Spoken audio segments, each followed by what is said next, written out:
औज़ुबिल्लाहिमिनश्शैतानिर्रजीम बिस्मिल्लाहिर्रहमानिर्रहीम। आप देख रहे हैं प्रोग्राम अवाम के साथ और मैं हूं आपका मेज़बान मोहम्मद अली। नाज़रीन, काफ़ी अरसे से पाकिस्तान के अंदर वो चीज़ें देखने में आ रही हैं जिनका कभी पाकिस्तान के अंदर तसव्वुर तक नहीं किया जाता था। यानी पाकिस्तान के अंदर रेप की शरह में मुसलसल इजाफा देखने में आ रहा है। छोटी बच्चियों के साथ ज्यादती के मुतअद्दिद वाक़यात रिपोर्ट हो रहे हैं, लेकिन इस पर अलमिया यह था कि अब तक इस पर कोई ऐसी कानून साजी नहीं की जा रही थी जिसके सामने या जिसको मद्देनजर रखते हुए आप कोई ऐसा प्लान मुरत्तब कर सकें जिससे वो लोग जो किसी की जो है वो इज्जत लूटने या किसी का रेप करने की जो है वो नियत रखते हैं वो उससे इबरत पकड़ें।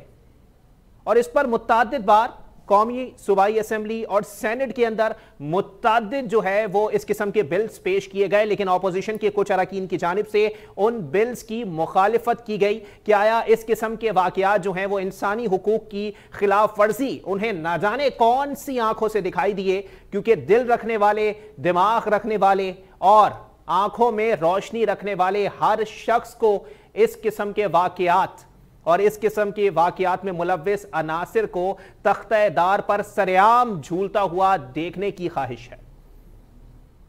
आगे आने वाले वक्तों में इस पर क्या जो है वो पेशरफ्त सामने आई है वो आज मैं आपको बताऊंगा कि आज सेनेट के अंदर जो है वो इस हवाले से बिल मंजूर कर लिया गया है। और आपको बताएं कि एंटी रेप कमेटी जो तश्कील दी गई थी हुकूमत पाकिस्तान की जानिब से, जिसमें तमाम सेनेटर्स मौजूद थे, उनकी जानिब से इस बिल को जो है वो खुशायंद करार दिया गया है। और इस बिल के जो है वो मुहर्रिकात क्या हैं वो भी मैं आपको बताता चलूं कि इस बिल के अंदर वाज़े तौर पर यह तरमीम की गई है कि जो शख्स रेप के वाकयात में, रेप केसेस में मुलव्विस पाया जाएगा या उस पर जो है वो जुर्म साबित हो जाएगा, उसको नामर्द कर दिया जाएगा। और नामर्द करने के अलावा जो 3 और सजाएं तजवीज की गई हैं उसमें यह कि उसको सारी जिंदगी के लिए जेल कर दी जाएगी या फिर उस पर जुर्माना हो सकता है या फिर उसको दोबारा से उम्र कैद की सजा सुनाई जा सकती है। यहां पर जितने लोग इस कानून के हक में हैं उनकी जानिब से इसको खुशाइंद करार दिया जा रहा है और इस पर मजीद भी आवभगत की जाएगी और सही मानों में इसको अगले इजलास के अंदर जो है वो पेश कर दिया जाएगा कि आया इस रेप के हवाले से जो ये बिल पेश किया गया है, रेप के केसेस की रोकथाम के लिए जो ये बिल पेश किया जाएगा, इसमें मजीद कौन कौन सी सजाएं जो हैं वो तजवीज की जा सकती हैं, जिसको देखते हुए किसी एक मुजरिम को भी अगर निशाने इबरत बना दिया गया तो इन केसेस में, दावे के साथ यह बात कर रहा हूं कि इन केसेस में काफी हद तक कमी वाक़ई हो सकती है। क्योंकि इससे कबल मैं आपको वाज़ेह करता चलूं कि कौमी असेंबली में रेप के मुजरिमान को जो है वो सरेआम तख्ते-ए-दार पर लटकाने का बिल पेश किया गया था, जिसमें मौजूदा वफाकी वजीर इत्तलात और नशरियात चौधरी फवाद हुसैन साहब और पाकिस्तान पीपल्स पार्टी के तमाम अरकान की जानिब से उस बिल की मुखालिफत की गई थी। और इस पर सही मानों में जितने लोग इस बिल की मुखालिफत में खड़े हुए थे उन तमाम लोगों को सरेआम तनकीद का भी निशाना बनाया गया था। मुतादिद मीडिया चैनल्स पर उनकी इस बात को जो है वो हदफ तनकीद बनाया गया था कि किस तरह आप इंसानी हुकूक और इन मामलात को आपस में जोड़ सकते हैं। मजीद इस हवाले से क्या कानून साजी हो सकती है इस पर बात करेंगे। हमारे साथ मौजूद हैं बैरिस्टर वकास अबरेज खान साहब। बहुत शुक्रिया खान साहब, आपने अपना कीमती वक्त इनायत किया। बैरिस्टर साहब बताइएगा सर, मजीद इस बिल के अंदर क्या कानून साजी हो सकती है और क्या मजीद इसके मुहर्रिकात जो हैं वो तब्दील हो सकते हैं? अली, मैं आपकी बात, आपका क्वेश्चन नहीं सुन सका, अगर आप इसे दोबारा रिपीट कर दें। जी वकास साहब, मैं ये कह रहा हूं कि जी जो ये बिल पेश किया गया है आज सेनेट के अंदर और एंटी रेप कमेटी के अंदर जो है मजीद इसको जो है वो मौसर बनाने के लिए इसकी सजाएं तजवीज की गई हैं, इसके हवाले से मैं चाह रहा हूं सर मजीद बता दें आवाम को कि क्या मुहर्रिकात हो सकते हैं। देखिए, सबसे बुनियादी बात यह है कि आज का जो लॉ एंड जस्टिस कमेटी ने ये जो बिल किया है, मैं ये समझता हूँ कि this is a very healthy gesture for putting all the criminals to the end. वो इसलिए कि मोटरवे केस को हुए 10 माह का अरसा गुजर चुका है। प्राइम मिनिस्टर साहब ने डिफरेंट टीवी चैनल से बात करते हुए, बल्कि इंटरनेशनल मीडिया से भी बात करते हुए कहा था कि पाकिस्तान के अंदर केमिकल कैस्ट्रेशन की सजाओं की अशद ज़रूरत है। लेकिन 10 माह गुजरने के बाद कुफर टूटा खुदा खुदा करके बड़ी सूरत हाल थी कि पार्लियामेंटेरियंस ने इस तरफ तवज्जो देनी शुरू की और आज ये जो बिल था ये लॉ एंड जस्टिस कमेटी ने पास कर दिया। अब इसे फर्दर जो है सेनेट में पास करवाने की जरूरत है, क्योंकि इससे पहले भी 2 फरवरी 2021 को सेनेट की कायमा कमेटी ने ही सरेआम फांसियों का भी कानून पास किया था, लेकिन अनफॉर्चुनेटली वो जो कायमा कमेटी में पड़ा बिल है वो अभी तक सेनेट में पेश नहीं किया गया। इससे पहले अगर इससे पीछे आ जाए तो 2020 में 7 मार्च को अली मोहम्मद ने एक बिल टेबल किया था सरेआम फांसियों के हवाले से कि रेप के जितने भी मुल्जिमान हैं जब वो कोर्ट ऑफ लॉ से कन्विक्ट होंगे तो सरेआम फांसियां दी जाएं। वो भी बिल जो थी नॉन बाइंडिंग रेजोल्यूशन थी वो भी अभी तक इन्फोर्स नहीं हो सकता। लिहाजा आज का जो बिल है ये खुशाइंद है, लेकिन माजी के 2 बिलों की तरह अगर ये भी रद्दी की टोकरी की नजर हो गया या लैचिस का शिकार हो गया, ये इसे सेनेट में पेश करके अप्रूव ना करवाया गया, तो मैं ये समझता हूँ ऐसे फिर अवाम को सबस बाग दिखाने की, हैली पुलाव पकाने की जरूरत नहीं और ना पीटीए की गवर्नमेंट को ऐसी बातें करनी चाहिए, क्योंकि ये तो हमेशा कहते थे कि हम इंसाफ का निजाम मुअस्सर करेंगे, स्पीडी एक्सपीडिशियस जस्टिस की इंश्योरेंस के लिए माशरे में काम करेंगे, और माशरे में बसने वाले ऐसे सिफाक दरिंदे जो छोटी छोटी बच्चियों के साथ जिनसी ज्यादती करते हैं, उनका रेप करते हैं, उनकी असमतदरी करते हैं, मैं समझता हूँ कि इनको बिल्कुल केमिकल कैस्ट्रेशन की सजाएं देनी चाहिए। एट द सेम टाइम इनको सरेआम फांसियां लगानी चाहिए, क्योंकि मैं ये समझता हूँ कि जिस माशरे के अंदर जालिम के साथ किसी किस्म की रिलैक्सेशन की जाती है वहां पे मजलूम की ख्वाहिशों का कत्लेआम कर दिया जाता है। लिहाजा ये एक बड़ा अच्छा और मुअस्सर बिल है और इसको सेनेट में पेश करके इसे पास करवाना चाहिए, ताकि ये जो मोटरवे केस के मुल्जिमान को सजा दे दी गई है, कोर्ट ने कन्विक्ट किया। एट द सेम टाइम हमारे सामने एक उस्मान मिर्जा का केस है और दूसरा जो आजकल नूर मुकद्दम का केस है, ये 3-4 केसेस हमारे सामने हैं टेस्ट केस, और प्रेसिडेंट के तौर पे इन केसेस के अंदर केमिकल कैस्ट्रेशन भी होनी चाहिए, सरेआम फांसियां भी देनी चाहिए, ताकि जो क्रिमिनल इन मेकिंग है, जिनकी गंदी सोच है, जो दबीज मकासद रखते हैं, उनके ज़हनों के रूप में ये चीज जरूर अक्स करे कि हमारे मुल्क के अंदर जो 7 कवानीन बन चुके हैं और कल अगर हम किसी बच्ची का रेप करेंगे, किसी के साथ जिनसी ज्यादती करेंगे तो हमारा मुंह काला किया जाएगा, हमें सरेआम फांसियां दी जाएंगी, बल्कि हमारी केमिकल कैस्ट्रेशन की जाएंगी। तो लिहाजा पाकिस्तान जैसे माशरे में जहां जुल्मतों के पहाड़ एक लकीर की मानी नजर आते हैं, ऐसे माशरों के अंदर डेटरेंट पनिशमेंट, सख्त सजाओं का निफाज जो है वो वक्त की अहम तरीन जरूरत है। अच्छा बैरिस्टर साहब, पहले भी इस तरह की जो है वो सजाएं जो है वो मुतय्यन की गई हैं कि कहीं क्रेन से जो है वो फांसी दी जाती है, कहीं सरेआम गोली मार दी जाती है, कहीं सर कलम कर दिया जाता है, लेकिन आज तक पाकिस्तान के अंदर ऐसे किसी मुजरिम को निशाने इबरत बनाने के लिए कोई इकदाम नहीं किए गए। बिल की बात हो रही है, बिल पेश किया जाता है, कुछ हुकूमती अरकान और कुछ ऑपोजिशन अरकान उसकी मुखालफत में खड़े हो जाते हैं। सर इसको कैसे कंट्रोल किया जाए? Ali, you have absolutely hit the nail on the head. I agree with you कि यहाँ पे बिल पेश कर दिए जाते हैं, कवानीन के पलंदे बना दिए जाते हैं। 2016 से 2021 तक दर्जनों ऐसे कवानीन पाकिस्तान के अंदर बना दिए गए जिसमें खवातीन के रेप, उनके साथ डोमेस्टिक वायलेंस को की रोकथाम के लिए कवानीन बना दिए गए। But this is very unfortunate कि इसकी इन्फोर्समेंट कोई नहीं है, इसकी इम्प्लीमेंटेशन कोई नहीं है। जो जैनब केस था जिसमें पूरी मीडिया इंडस्ट्री ने अपने कपड़े काले किए, अलामती तौर पर स्याह दिन मनाए, लेकिन आपने देखा कि इमरान को पकड़ा गया और इन्होंने खुफिया तरीके से उसे सजाए मौत दे दी। मैं समझता हूँ कि इस्लाम जब सरेआम पर सजाओं की बात करता है, सरेआम कोड़े मारने की बात करता है, सरेआम रजम की बात करता है, तो हमारा जो कानून है, हमारे आइन के प्रेम्बल में ये लिखा है और आर्टिकल 31 के अंदर लिखा गया इस्लामी कवानीन का निफाज इस मुल्क के मुल्कत खुदादाद में किया जाएगा। But this is very unfortunate कि ये जितनी भी बातें हैं कौमी असम्बली के ऊपर हम लिखते हैं, कलमा तैयबा आइन के अंदर प्रेम्बल में सरकारी मजहब इस्लाम लिखते हैं, आर्टिकल 227 रखते हैं कि कोई भी कानून इस्लाम के मुनाफी नहीं होगा। लिहाजा मैं ये समझता हूँ बतौर स्टूडेंट ऑफ लॉ, जो हम लिखने लिखाने की हद तक चीजें रखी हैं, इसकी इन्फोर्समेंट का वक्त आ चुका है। जब तक हम इसको इन्फोर्स नहीं करेंगे और इस्लामी सजाएं नहीं देंगे, इस्लाम में तो सरेआम रजम किया जाता है, इस्लाम में तो सरेआम कोड़े मारे जाते हैं, तो हमारे मुल्क के अंदर भी सरेआम सजाओं को यकीनी बनाया जाए ताकि जो दरिंदे हैं, जो जिनसी तशद्दुद बनाने वाले ये भेड़ी हैं, ये किस तरह के लोग हैं। मैं तो कल एक केस देख रहा था कि एक चचा ने अपनी भतीजी के साथ जाती की है। ये इन लोगों को तो हम जानवर भी नहीं कह सकते, क्योंकि जानवर भी अपने कुंबे कबीले और अपने खानदान को तहफ़्फ़ुज़ देते हैं, ये तो अपने घर वालों पर लपकते हैं। ये बड़ी बदकिस्मती है हमारे माशरे की कि इसके अंदर ये जिनसी ज्यादती के, तशद्दुद के, डोमेस्टिक वायलेंस के और इस तरह के केसेस की भरमार है। और मैं बतौर स्टूडेंट ऑफ लॉ ये समझता हूँ कि जिस तरह इंग्लिश जूरिस्प्रूडेंस के अंदर ये लिखा गया है कि जिन मुल्कों के अंदर या माशरों के अंदर जो जराइम बड़ी तेजी के साथ बढ़ते जाएं, या जहां पे मुजरम ज्यादा दीदा दिलेर हो जाएं,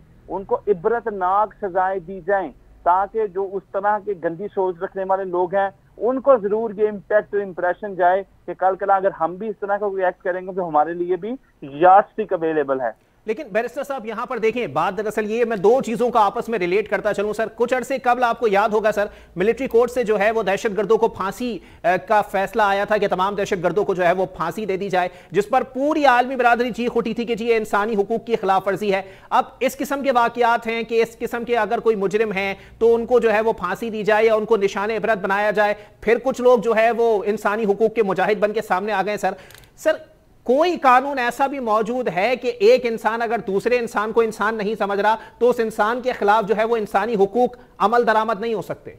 देखिए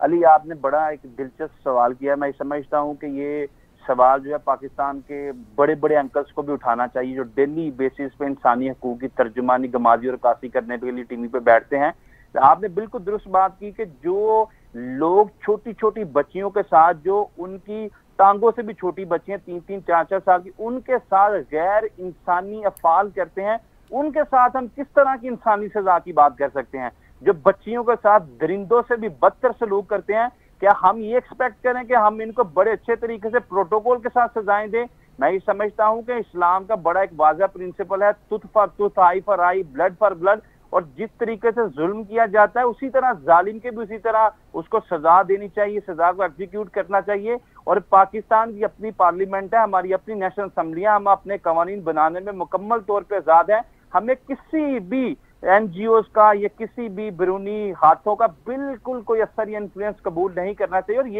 ये जो एनजीओज हैं, तब ये कहां पे थे जब जैनब के साथ जाती हुई, तब ये कहां पे जब अस्मा के साथ जाती हुई, तब ये कहां थे जब नूर मुकद्दम का कत्ल हुआ? जब भी इस तरह की इंसिडेंट हो जाती है उसके बाद ये लाओ लश्कर बैनर्स लेकर वहां पे पहुंच जाते हैं कि मीडिया इनको hype they. But this is very unfortunate कि इनको इस तरीके से इंसानी हकूक की तर्जुमानी नहीं करनी चाहिए, बल्कि विक्टिम्स के लिए आवाज उठानी चाहिए, सख्त से सख्त सजाओं का मुतालबा करना चाहिए, बजाय इसके कि ये इस चीज पे कदगन लगाएं या इस चीज पे इम्पेडिमेंट इंपोज करें कि आप क्यों सरेआम फांसियां देने लगे हैं या आप क्यों केमिकल कैस्ट्रेशन करने लगे हैं। मैं ये समझता हूं कि इस माशरे के अंदर जहां पे टीचिंग, प्रीचिंग और ट्रेनिंग का बहुत बड़ा फुकदान और माशरे की ओवल हालिंग करने के लिए, तरबियत करने के लिए लंबा वक्त दरकार है। यहाँ पे सिर्फ और सिर्फ सजाएं ही ऐसा इक्विपमेंट है, ये वेपन है जिससे डराया जा सकता है और एक एलिमेंट ऑफ डिफरेंस क्रिएट किया जा सकता है वो लोग जो क्रिमिनल इन मेकिंग है, जो इस तरह का एक्ट करना चाहते हैं। अच्छा बैरिस्टर साहब, यहां पर एक और तलब बात यह भी है सर, देखिए आपने बात की एनजीओस के हवाले से, मैं जरा हुकूमती अरकान पर भी आ जाऊं सर, क्योंकि बहुत सारे लोग जो है वो प्रेस कॉन्फ्रेंस कर देते हैं कि अगर आपने जो है वो टैक्स का निजाम देखना है तो फला मुल्क का देखें, अगर आपने जो है वो इंफ्रास्ट्रक्चर देखना है तो ढिमका मुल्क का देखें। लेकिन सर यहां पर अगर इन सजाओं की बात हो जाए तो ऐसी सजाएं पूरी दुनिया के अंदर निशाने इबरत बनाने के लिए काफी हैं, पाकिस्तान उनसे क्यों नहीं सीखता सर? बिल्कुल सीखना चाहिए। 2019 में, 2020 में सऊदी अरेबिया के अंदर 2019 में 56 लोगों की गर्दनें उतारी गई, उनके हाथ कलम किए गए। इसी तरह 2020 की एग्जांपल्स हमारे सामने है, 38 लोगों की केमिकल कैस्ट्रेशन की गई, उनको सजाएं दी गई। But this is very unfortunate कि जब हमारे मुल्क की बात आती है, हम बात करते हैं सऊदी अरेबिया की, हम बात करते हैं यूएसए की, यूके की, डेवलप्ड नेशन की, लेकिन उनके यहाँ जो कवानीन है, जितनी सख्ती के साथ वहां पे रूल ऑफ लॉ पे अमल किया जाता है, वो इस तरह हमारे मुल्क के अंदर नहीं किया जाता। और जहाँ पे सऊदी अरेबिया इस्लामी सजाओं के नफाज की बात है तो पूरे पूरे साल के अंदर 50-60 ऐसे मुकदमात होते हैं कि जिनमें जो ना हाई हीनियस ऑफेंसेस कमिट किए जाते हैं। लेकिन पाकिस्तान के अंदर तो डेली बेसिस पे सैकड़ों हजारों मुकदमात इस तरह के नजर आते हैं, जिसमें रेप के मुकदमा भी with the passage of time बढ़ते जा रहे हैं। तो जो आपने बात की है कि हम हवाले देते हैं दूसरे ममालिक के, तो हमें जो सजाएं, जो स्पेशल जो सख्त सजाएं हैं, जो डेथ एंड पनिशमेंट है, वो भी देखना चाहिए। आज से जब 400-500 साल पहले यूके गैर मुहज्जब माशरा था, अमेरिका के अंदर इस तरह की चीजें अवेलेबल नहीं, तो वहां पे भी सख्त सजाएं दी जाती थी। अब चूंकि वहां पे लोग तहजीब याफ्ता हो चुके हैं, सिविलाइज्ड हो चुके हैं, दूसरों के राइट्स को एक्नॉलेज किया जाता है, इसलिए कवानीन तो वहां पे भी मौजूद हैं, सख्त सजाएं भी मौजूद हैं, लेकिन वो लोग इस तरह का एक्ट नहीं करते क्योंकि उनको पता है कि हमारे मुल्क के अंदर जो कवानीन है इन स्ट्रिक्टो सेंस वो नाफिज हैं, और हम किसी जुर्म का इर्तिकाब करेंगे तो हमारा क्रिमिनल जस्टिस सिस्टम हमें कोई स्पेस नहीं देगा, हम बच नहीं सकते। लेकिन पाकिस्तान के अंदर हम ना मर्द बनाने का कानून ले आए, जो मर्जी कानून ले आए, लेकिन जब तक हम इस सिस्टम को मर्द नहीं बनाएंगे जो 95 लोगों को छोड़ देता है और 5 को सजा देता है, हम कभी भी किसी को ना मर्द नहीं बना सकेंगे। क्योंकि कोर्ट जब किसी सेक्स को कन्विक्ट करेगा तो फिर उसके बाद से सरेआम फांसी दी जाएगी, उसकी केमिकल कैस्ट्रेशन की जाएगी। लेकिन कोर्ट तो कन्विक्ट तब करेगा कि जब एविडेंसेस पूरे होंगे, कलेक्शन ऑफ एविडेंस होगा, इन्वेस्टिगेशन क्वालिटेटिव होगी। तो जब तक आप अपने पुलिसिंग का सिस्टम, प्रोसिक्यूशन का सिस्टम, इन्वेस्टिगेशन का सिस्टम, जुडिशरी का सिस्टम, इसके अंदर अमेंडमेंट्स नहीं करते, रिफॉर्म्स नहीं करते, आप ये अहमकों की जन्नत में रहते होंगे। अगर आप ये बात करें कि हम जितने भी दरिंदे हैं, सिफाक हमारे माशरे में इस तरह के भेड़िए हैं, हम उनको सजाएं देंगे, कभी भी ये मुमकिन नहीं है कि आप सिस्टम के अंदर रिफॉर्म्स किए बगैर इनको केमिकल कैस्ट्रेशन करेंगे, सरेआम फांसियां दें। अच्छा वकास साहब, देखें आप एक कानूनदान भी हैं, तज्जियाकार भी हैं, आखिर में मुझे इतना बता दीजिएगा सर कि आपका तज्जिया या आपकी कानूनी सोच क्या कहती है सर? ये जो बिल अभी तैयार हुआ है, पेश नहीं किया गया सर, पेश होगा तो कितने फीसद चांसेस हैं कि ये मंजूर हो जाएगा? देखिए, इस पे तो सबसे पहले ऑब्जेक्शन जो थी वो हमारी पार्लियामेंटेरियंस की तरफ से ही उठा दी गई थी जी। और मैं इस चीज पे बड़ा हैरान था कि ये लोग तो अवाम की नुमाइंदगी करते हैं और अवाम की नुमाइंदगी तब तक मुमकिन नहीं है जो ग्रास रूट ऑफेंसेस हैं उस पर बात ना की जाए, उस पर सजाएं शायद ना की जाए। तो ये लोगों के अंदर पता नहीं किस चीज का डर है कि ये केमिकल कैस्ट्रेशन शायद इन पे एप्लीकेबल हो जाएगा, लिहाजा इनको खुलकर सहज सजाओं के कानून के हक में वोट देना चाहिए और इसको बारीक सरिये से पास करवाना चाहिए ताकि नेशनली और इंटरनेशनली पाकिस्तान का जो इमेज पोर्ट्रेट किया जाता है कि यहाँ पे दरिंदे जो हैं, जो भेड़ी हैं, वो सरेआम फिरते हैं, सरेआम जुर्म का इर्तिकाब करते हैं, लेकिन लॉ इनको सजा नहीं देती, इस नोशन को और स्टिग्मा को डिस्पेल किया जाए। और मुझे बतौर स्टूडेंट ऑफ लॉ ये लगता है, जो आपने मुझे लीगल एनालिसिस के लिए बोला, मैं ये समझता हूँ कि ये जो महज ये कागजी कार्रवाई कर दी गई है और इन स्ट्रिक्टो सेंस इसकी इन्फोर्समेंट जो है वो इंतहाई दुश्वार और मुश्किल मरहला होगा। ठीक है, बहुत शुक्रिया बैरिस्टर वकास अबरेज खान साहब, लॉ एक्सपर्ट हमारे साथ मौजूद थे। कहना उनका यही था कि इस किस्म के केसेस की रोकथाम के लिए उन लोगों को जो इस किस्म के मुकदमात में मतलूब हैं या इस किस्म के मुकदमात के अंदर जो हैं वो मुलव्विस हैं, उनको निशाने इबरत बनाना ज़रूरी है ताकि इस किस्म की हरकत करने से पहले किसी की रूह कांप जाए और वो इस किस्म की हरकत करने का इरादा तर्क कर दे। एक ब्रेक के लिए कहा जा रहा है, ब्रेक के बाद प्रोग्राम को यहीं से कंटिन्यू करेंगे।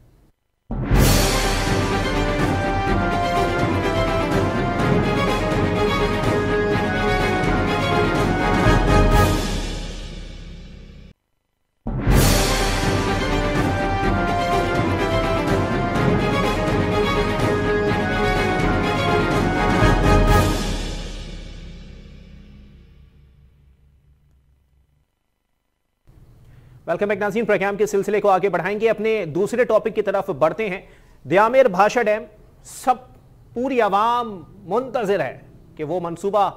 किसी तरह मुकम्मल हो जाए, क्योंकि इस मंसूबे के लिए आवाम ने पाई पाई लगा दी है। क्योंकि आवाम जानते हैं कि डैम और इनका कयाम सही मानों में कितना ज़रूरी हो गया है। पाकिस्तान के अंदर मुसलसल पानी की किल्लत है या फिर पानी को स्टॉक करने के लिए कोई चीज़ें मौजूद ही नहीं है, जिसके लिए आवाम ने पाई पाई लगाकर और डोनेशन देकर दयामेर भाषा डैम के कयाम के हवाले से अपना किरदार अदा किया। लेकिन गुज़िश्ता रोज़ ऑडिटर जनरल ऑफ पाकिस्तान की जानिब से एक रिपोर्ट मंजर आम पर आई है जिसमें उन्होंने आवाम के लिए इंतहाई बुरी खबर सुनाई है। ऑडिटर जनरल की जानिब से जारी की जाने वाली रिपोर्ट में वाज़ेह तौर पर इस बात का इंकिशाफ हुआ है कि दयामेर भाषा डैम के दिए जाने वाले मंसूबे के अंदर बेज़ाब्तिगियों का, बेकायदगियों का इंकिशाफ हुआ है और इस हवाले से उन्होंने अपनी रिपोर्ट में वाज़ेह किया है कि अरबों रुपए की बेज़ाब्तिगी सामने आई है। इस मंसूबे को देने के लिए जितनी रकम मुख्तस की गई थी, अगर वाज़ेह करते चलें तो ये तमाम तर सूरत हाल जो कि दयामेर भाषा डैम के हवाले से क्रिएट की गई है, उसमें पेपरा कवानीन और रूल्स ऑफ रेगुलेशंस के हवाले से इंतहाई बेज़ाब्तिगी सामने आई है और अरबों रुपए के मामलात आने जाने हैं। और इसके बाद आगे सूरत हाल मजीद वाज़ेह हो जाएगी, क्योंकि अब तक हुकूमती किसी एक अरकान का मौक़िफ़ भी ऑडिटर जनरल ऑफ पाकिस्तान की इस रिपोर्ट पर वाज़ेह नहीं आया है, क्योंकि अब तक उन्होंने शायद ये रिपोर्ट पढ़ी तक नहीं है और अब तक शायद वो मुंतज़िर हैं कि आया ये रिपोर्ट खुद ही आई गई हो जाएगी और शायद उसके बाद रद्दी की टोकरी की नज़र कर दी जाएगी। लेकिन ऑडिटर जनरल जो कि एक अहम तरीन ओहदा है, चाहे विफाकी सतह पर हो या फिर सूबाई सतह पर हो, इस अहम तरीन ओहदे पर बराजमान एक शख्स की जानिब से रिपोर्ट जारी की जाती है और उस रिपोर्ट पर हुकूमती मौक़िफ़ सामने नहीं आता। यह इंतहाई अलार्मिंग सूरत हाल है, तशवीशनाक सूरत हाल है कि आया वो रिपोर्ट सच है, झूठ है। इस हवाले से अब तक किसी हुकूमती रुकन ने कोई वाज़े अहकाम या फिर कोई वाज़े बयान जारी नहीं किया है। दियामिर भाषा डैम से अवाम की बड़ी उम्मीदें वाबस्ता हैं। अगर इसके अंदर भी बेज़ाब्तिगियों का इंकिशाफ होगा तो फिर अवाम का सही मानों में इस सिस्टम से या फिर मुस्तकबिल करीब में ऐसी जो स्कीमें जो कि सही मानों में अवामी इंटरेस्ट के लिए, अवामी टैक्स के अलावा अवाम के चंदे से बनाई जाएंगी, उन तमाम तर सूरत हाल के अंदर भी अवाम का एतमाद उठ जाएगा। इसी पर मजीद बात करेंगे। हमारे साथ मौजूद हैं राजा आमिर अब्बास साहब, साबिक deputy prosecutor national accountability bureau. बहुत शुक्रिया राजा साहब, आपने अपना कीमती वक्त इनायत किया। राजा साहब, क्या कहेंगे सर, प्रोसिक्यूटर जनरल की जानिब से अगर इस तरह की जो है वो रिपोर्ट ऑडिटर जनरल की जानिब से जारी की जा रही है तो इस पर हुकूमती मौक़िफ़ अब तक नहीं आया, क्या लगता है सर ये रिपोर्ट में कितने मुहर्रिकात मौजूद हैं? देखिए, रिपोर्ट में जब इतना बड़ा प्रोजेक्ट लग रहा है तो पाकिस्तान में जब भी कोई बिडिंग का प्रोसेस होता है और आपने किसी भी कंपनीज को कोई इतना बड़ा कॉन्ट्रैक्ट अवॉर्ड करना है तो पेपर रूल्स को आपने फॉलो करना है। उसमें सबसे पहले तो प्री क्वालिफिकेशन का होता है कि जी कंपनीज की ये बेसिक रिक्वायरमेंट है, वो प्री क्वालिफाई करती हैं या नहीं। अगर कंपनीज प्री क्वालिफाई कर जाएं, उस क्राइटेरिया पे उतर आए, उनका इतना एक्सपीरियंस हो, उनके पास मुतल्लिका सर्टिफिकेशन हो और ऐसे प्रोजेक्ट्स उन्होंने किए हों, तो फिर उनके नाम जो से हैं मजीद इंटरनेशनल बिडिंग के लिए दिए जाते हैं कि आप 10 कंपनीज हैं जो प्री क्वालिफाई कर गई हैं, अब आप अपनी बिड्स दीजिए। तो इस जो केस है इसमें प्री क्वालिफिकेशन की स्टेज पे भी हमें नजर आया कि उसको पेपर रूल्स को फॉलो नहीं किया गया। फिर ये एक जॉइंट वेंचर किया गया चाइना की कंपनी और FWO के दरमियान। तो क्या FWO के पास वो रिक्विजिट एक्सपीरियंस था कि वो इतना प्रोजेक्ट बड़ा कर सकते थे? तो उसके बाद जब एक और ऑब्जेक्शन उठाया उन्होंने कि जो इंटरनेशनल प्रोजेक्ट्स होते हैं वो नॉर्मली आपके इंटरनेशनल प्रिंट मीडिया में उसकी एडवर्टाइजमेंट दी जाती है ताकि इंटरनेशनल फर्म्स को अट्रैक्ट किया जाए, तो ये भी वहां पे था। फिर जो उसका PC1 है उसके अमाउंट से बढ़ के इन्होंने एलोकेशन की, अवॉर्ड किया। तो ये वो चीजें हैं कि जिसको देखा जाए कि क्या वाकई इसके पीछे कोई बदबयानती थी, कोई मैलाफाइडिस थी, किसी को इन्होंने प्लीज करना था या कोई बेनिफिशियरी थे या इसमें कोई किकबैक्स थी, कोई कमीशन था। तो इस ऐसी चीजों को, ऑल्दो कि ये वो प्रोजेक्ट्स हैं जो हमारी कौम की जरूरत है, हमारे मुल्क के मफाद में है, तो इन्वेस्टिगेशन, इंक्वायरी तो जरूर होनी चाहिए कि अगर कोई ऐसा एलिमेंट नजर नहीं आता फिर तो ठीक है, कोई जस्टिफिकेशंस हैं। तो अगर ये नजर आता है कि नहीं इसमें बहुत सी चीजों को उन्होंने नजरअंदाज किया है तो फिर इसको आगे प्रोसीड होना चाहिए और वाक़ई से पूछना चाहिए। यहाँ पर गौरतलब बात यह है सर कि दियामिर भाषा डैम या कोई भी डैम चले, ठीक है मैं मान लेता हूँ, कोई भी डैम हो अवाम के टैक्स के पैसे से बनता है सर, और उसके अंदर इतनी नाअहली, जान छुड़ाने वाली हरकतें, समझ नहीं आता सर फिर अवाम भरोसा करें या ना करें? देखिए, अवाम बेचारी तो पिछले जब से ये मुल्क बना है उसको तो समझ ही नहीं लग रही कि जिनके ऊपर भरोसा होता है या जो मेगा प्रोजेक्ट्स होते हैं, चाहे वो ऑरेंज ट्रेन हो, चाहे वो मेट्रो हो, चाहे वो दीगर प्रोजेक्ट्स हो, बाद में हमें पता चलता है चाहे स्टील मिल हो कि जी अरबों रुपए के नुकसानात हो गए हैं। तो बात ये है कि जब तक आप इन बड़े लोगों को सजा नहीं देंगे तो अवाम बेचारी क्या कर लेगी? अवाम तो यही समझती है कि जनाब ये कोई एहतसाब वगैरह बड़े लोगों का नहीं होगा, इनकी मन मर्जी है, इनका जो मर्जी दिल में आएगा ये करेंगे, अगर एहतसाब होगा भी तो ये सजाएं भी हो जाएंगी, तो ये उन्हीं चोरी के अपार्टमेंट्स में लूटे हुए पैसों के साथ जिंदगियां गुजारेंगे, बैरून मुल्क रहेंगे और इनके केसेस खत्म होंगे। तो ये डायलीमा तो है हमारे यहाँ, ये इश्यूज तो हैं पाकिस्तान जैसे ममालिक में। लेकिन राजा साहब यहाँ पर गौरतलब बात यह है, इतना बड़ा मंसूबा है, लग रहा है इस पर चेक एंड बैलेंस नहीं है। पाकिस्तान इंजीनियरिंग काउंसिल ने उस कंपनी को अप्रूव नहीं किया जिस कंपनी को यह ठेका दे दिया गया। दूसरी बात, PC1 जो है वो 336 अरब 50 करोड़ रुपए का था, जबकि ठेका दिया गया है 442 अरब 40 करोड़ रुपए में। सर इतनी बेज़ाब्तिगी, इतना खुलेआम लूटमार समझ नहीं आई सर। सर समझने की तो बड़ी आसान सी बात है, ये कोई रॉकेट साइंस नहीं है कि जिसको ना समझा जाए। जी। समझना यही होता है कि जब ये पैसे बैरून मुल्क अकाउंटों से निकलते हैं, जब स्विस बैंक अकाउंट्स में से पैसे निकलते हैं, तो ये वही पैसे होते हैं कि जो ओवर एंड अबव कमीशन की मद में, किक बैक की मद में, जो कभी किसी हुंडी वाले के जरिए फिर वापस वतन आते हैं, जो कभी किसी पापड़ वाले के अकाउंट से निकलते हैं। तो ये चीजें तो आया हैं। बात यह है कि अगर वाकई करार वाकई 1-2 सजाएं हो गई होती इस मुल्क में और लोगों को ये तजर्बा हो गया होता कि एहतसाब के अमल से कोई बच नहीं सकता, तो फिर हमें इस किस्म की जो हरकतें हैं वो ना होती हुई नजर आती। लेकिन अब इस पे चेयरमैन नैब को चाहिए कि वो इस पे नोटिस लें और अवाम को बताए कि जी इसकी इन्वेस्टिगेशन करा के कि इसके पीछे कौन से अवामिल हैं और कौन इन कोताहियों का और इनका जिम्मेदार है। अच्छा राजा साहब, मैं खुद इसी पॉइंट पे आना चाह रहा था, लेकिन आपने ये पॉइंट छेड़ दिया। मैं इसी पर सवाल कर लेता हूं आपसे। सर बताइएगा, क्योंकि चलें ठीक है, मंसूबा बन रहा है और खुलेआम अगर ऑडिटर जनरल ये बात बोल रहा है कि जी उसमें बेज़ाब्ती है, इदारे अभी कोई कार्रवाई नहीं कर रहे और बाद में फिर पकड़ते फिरते हैं, गिरफ्तारियां भी होती हैं, अकाउंट्स में से पैसा भी निकल आता है, सामने से पैसा जा रहा है सर तब आंखें बंद हैं, लेकिन घूम के आ रहा है तब आंखें खुली हैं, समझ नहीं आई। अभी देखना यह है कि जी हम इसकी जब तक इंक्वायरी और इन्वेस्टिगेशन नहीं होगी कि क्या वजह थी, आया कि वाकई ही इसमें इस किस्म की चीजें हैं। क्योंकि नॉर्मली जो ऑडिटर जनरल का होता है वो ऑब्जेक्शन पैरज होते हैं, कानूनी तौर पे उसको टेकअप करना तो अदारे का काम है, तहकीकी अदारे का, और तहकीकी अदारा जो उनसे है वो नैब है। अब हुकूमत को खुद चाहिए कि वो इसको भेज दे, या जो वो हमारी पब्लिक अकाउंट्स कमेटी है जिसमें ऑपोजिशन भी है, वो क्यों आंखें बंद करके, ऑडिटर जनरल की रिपोर्ट तो उन्हीं के पास जाती है, वो इसे रेफर कर दें नैब को या FIA को कि देखा जाए कि इससे। अब देखना यह है कि आया इससे नुकसान बढ़ता है, प्रोजेक्ट रुक जाता है, हॉल्ट में चला जाता है, या पाकिस्तान में वो कौन से लोग थे जो कि इसकी अप्रूवल में शामिल थे। ये तमाम चीजें दूध का दूध पानी का पानी होना चाहिए। लेकिन राजा साहब, इससे कबल भी मुत्तादिद बार जो है वो ऑडिटर जनरल्स की रिपोर्ट आती है, चाहे सूबाई सतह पर हो या वफाकी सतह पर हो, कान नहीं धरे जाते सर, उस पर कोई जो है वो अमल दरामद नहीं किया जाता या उसके ऊपर कोई तहकीकात का आगाज नहीं किया जाता। क्या ऑडिटर जनरल की रिपोर्ट वजन नहीं रखती? देखिए, वजन जो चीज रखती है वो इंसान की या अदारे की नीयत होती है, या उसका जो हेड होता है उसकी ये कि हम फेस नहीं केस देखते हैं। वजन ये चीजें रखती हैं, वजन ये रखती हैं। तो फिर अगर वो चेयरमैन किसी पटवारी को, तहसीलदार को और किसी गंदम वाले को तो आप पकड़ते हो, लेकिन जब मेगा केसेस की बात आती हैं, अरबों खरबों की बात आती हैं, तो फाइलें अगर अलमारी में बंद कर दी जाएं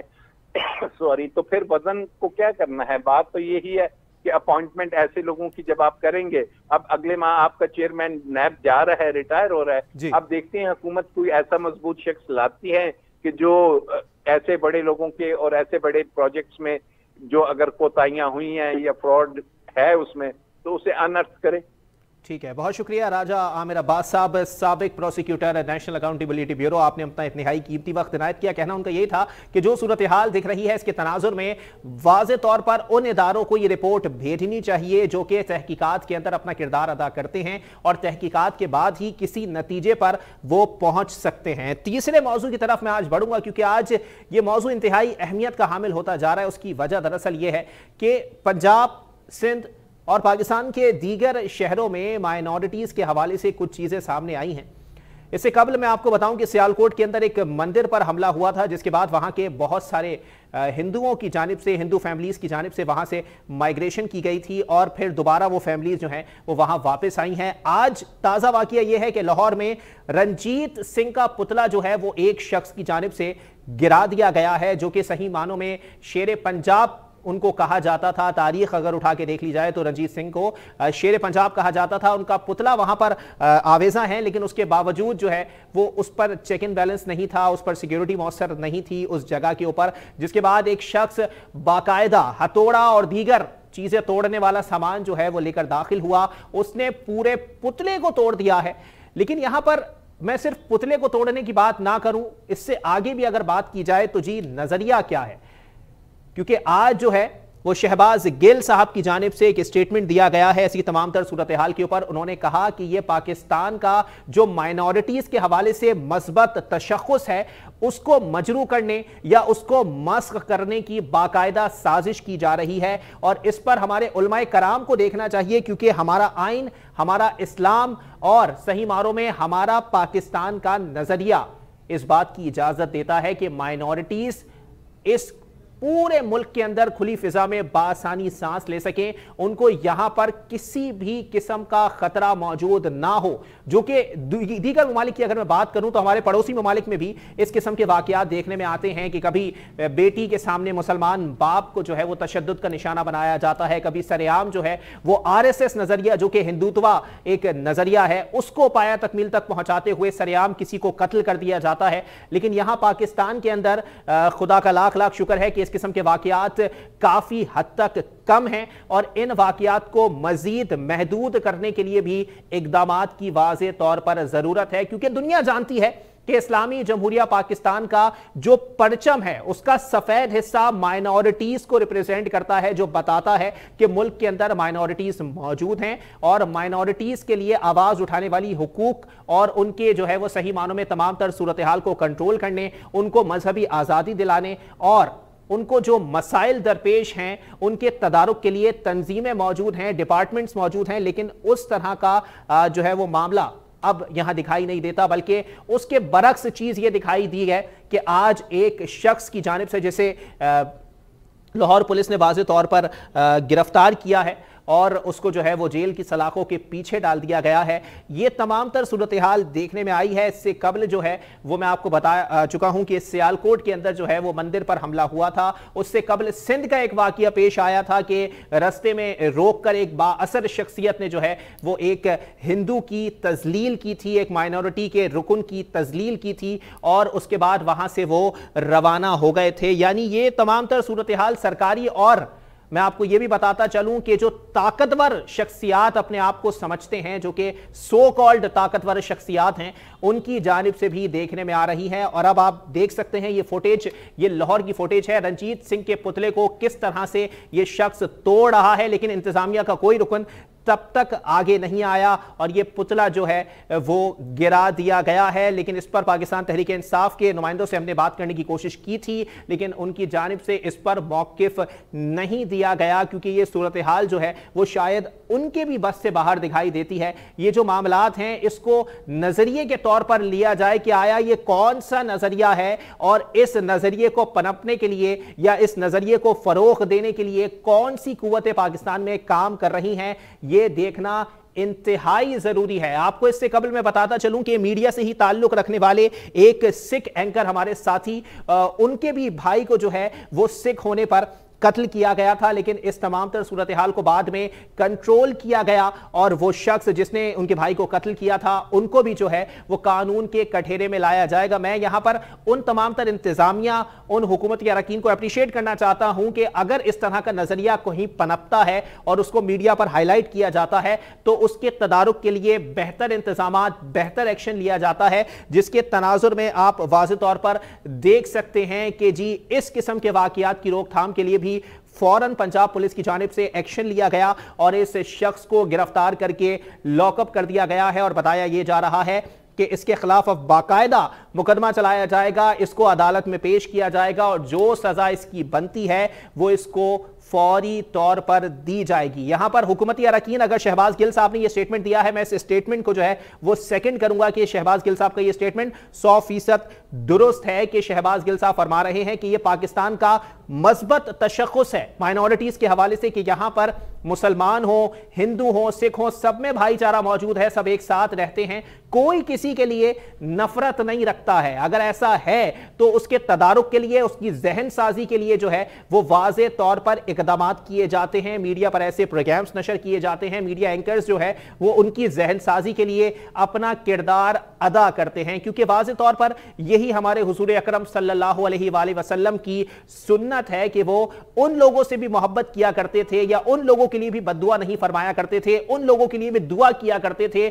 जो कि उन्हें नुकसान पहुंचाते थे, या उन लोगों की भी जो है वो खैर खाही किया करते थे जो लोग उन पर कचरा फेंका करते थे। यही सूरत हाल है। अगर कोई सर पर टोपी लगाकर अपने आप को मुसलमान समझ रहा है तो वाज़े तौर पर वो मुसलमानों के नाम पर धब्बा है, क्योंकि जो तालीमात हुजूर अकरम सल्लल्लाहु अलैहि वसल्लम के कौल, उनकी अहादीस और उनके नजरिए को आगे फरोग नहीं दे रहा तो उसका इस्लाम से खारिज होना तय है। इस किस्म के वाकयात की रोकथाम के लिए समाजी इदारों को भी आगे आना चाहिए, क्योंकि सही मानों में जो सूरत हाल इस वक्त देखने में आ रही है, अगर इसी किस्म के वाकयात मजीद बढ़ेंगे तो ये पाकिस्तान के तशख़्ख़ुस को मजरू करने के मुतरादिफ होगा, क्योंकि यहाँ पर चाहे तमाम कौमियतें के लोग हों, यहाँ पर मुख्तलिफ कौमियतें रहती हैं, मुख्तलिफ मज़ाहिब के लोग रहते हैं, मुख्तलिफ मसालिक के लोग रहते हैं, उन तमाम तर लोगों को जोड़ के रखा हुआ है जिस माँ ने, उस माँ का नाम पाकिस्तान है, और इस माँ के ऊपर हम किसी भी तौर पर आंच आने नहीं दे सकते। मेरा किरदार यह है कि मैं इस तरह के वाकयात की मजम्मत करूं, इस तरह के वाकयात का किला कमा करने के लिए हुकूमत से मुतालिबात करूं, और हुकूमत को चाहिए कि अगर इस किस्म के लोग जो हैं वो दोबारा पनप रहे हैं तो उनकी जहन साजी के लिए, उनके नजरियात के किला कमा करने के लिए वाज़े तौर पर आगे आएं, इक़दामात करें, क्योंकि इन्हीं इक़दामात की बदौलत पाकिस्तान में अमन कायम रह सकता है और इस तरह के नजरिए को शिकस्त दी जा सकती है। इसी के साथ अपने मेजबान मोहम्मद अली को दीजिए इजाजत। सेहत ने साथ दिया और जिंदगी ने वफा की, तो फिर मुलाकात होगी। अल्लाह हाफिज।